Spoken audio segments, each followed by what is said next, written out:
Union Test Prep's reading practice questions for the TEAS exam. Question 1. Which of these supports the idea that Daniel was displeased with his situation? A. Daniel's brow creased, his temples popping. B. Daniel rolled back and forth on his feet, tucking his hands in his pockets. C. Daniel stared absent-mindedly over the crowd. Or D. Daniel grinned, a feral and wild thing. The correct answer is A. Daniel's brow creased, his temples popping. Daniel's creased brow and popping temples suggest he is upset. Although tucked hands and rocking feet could indicate nervousness, they could also demonstrate excitement. Absent-minded staring suggests detachment, and grinning is typically used in conjunction with happiness or contentment. Question 2. Which heading is most likely to begin a paragraph about the complications inherent in debating without rules? A. The pitfalls of debate. B. Should debates take place at the dinner table? C. Rules and regulations, why they matter. Or D. Do rules really matter? The correct answer is C. Rules and regulations, why they matter. The pitfalls of debate would discuss problems with debate as a whole, while should debates take place at the dinner table would talk specifically about debating in that setting. Do rules really matter suggests that rules are not important, and rules and regulations, why they matter, suggests rules are necessary. Question 3. What is the function of the italics in the word terrified in this sentence? The dog wasn't terrified of the oncoming cars, but certainly wasn't excited to see them. A. To demonstrate the dog was not terrified, but was afraid. B. To demonstrate the dog was actually terrified. C. To demonstrate the dog was pleased to see oncoming traffic. Or D. To demonstrate the dog was fearful for another reason. The correct answer is A. To demonstrate the dog was not terrified, but was afraid. The use of italics here shows that the dog is not absolutely terrified of vehicles, but is experiencing some amount of fear. If the dog were actually terrified, the sentence would simply read, "The dog was terrified." Or if he were pleased, "The dog was pleased." The juncture of the first and second halves of the sentence connect the dog's fear and traffic, so the dog is not afraid for another reason. Question 4. Fermented foods are enjoying a resurgence in popularity. From popular bloggers to large-scale publishers, fermented recipes can be found gracing countless sites and pages. Fermented foods are reported to be excellent for a number of reasons, ranging from improved health to a simple matter of taste. Fermented foods have been enjoyed for thousands of years in a wide variety of cultures. What is the purpose of this passage? A. To encourage readers to eat fermented food. B. To warn readers away from eating fermented food. C. To show readers how important food blogging is in improving a food's popularity. Or D. To demonstrate how common fermented foods have become. The correct answer is D. To demonstrate how common fermented foods have become. Although the passage does mention blogging, it is about fermented foods and how common they are becoming. While readers might be encouraged to eat fermented foods because of their popularity, the passage does not go into depth to discuss the pros of eating fermented items. The foods are not discussed negatively, so the passage is not designed to warn readers. Question 5. Where might you find the thesis in a paper? A. The first paragraph. B. The body of a piece. C. The first and final paragraphs. Or D. The opening and body of a paragraph. The correct answer is C. The first and final paragraphs. The thesis is initially stated in the first paragraph of a piece, but is also restated in the final paragraph, typically in different words. The body of a piece is usually saved for supporting ideas and details rather than restating the thesis.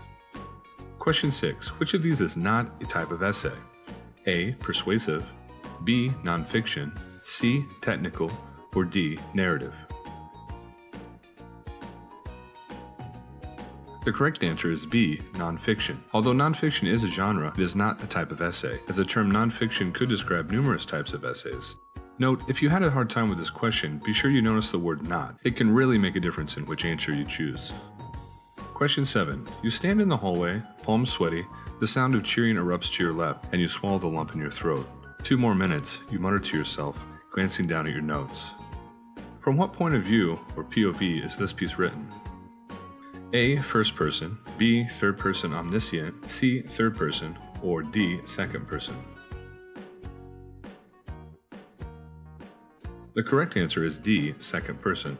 First person POV relates a story using I to denote the character's thoughts and experiences. Third person and third person omniscient tell a story using he and she rather than I. Finally, second person uses you to tell a story, as the passage shows.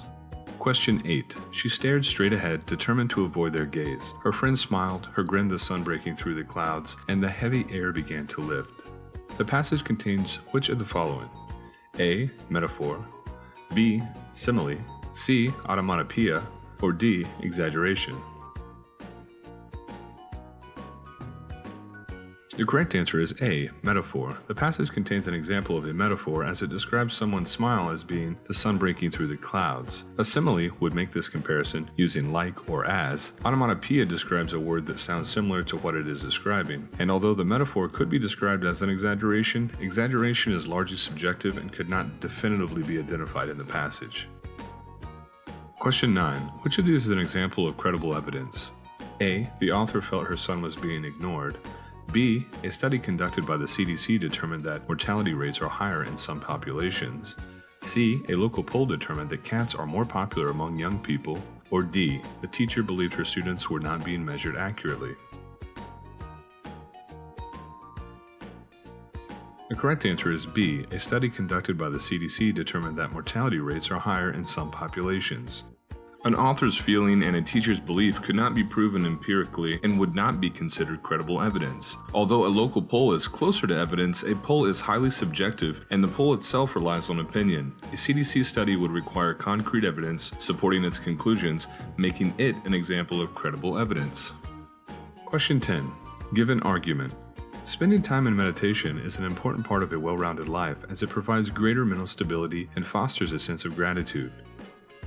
The sentence, meditation does not require any sort of formal training and can be practiced as little as 2 minutes per day by anyone, anywhere, is an example of A. A statement strengthening the argument, B. A statement weakening the argument, C. A statement that has no relevance to the argument, or D. A statement that neither strengthens nor weakens the argument.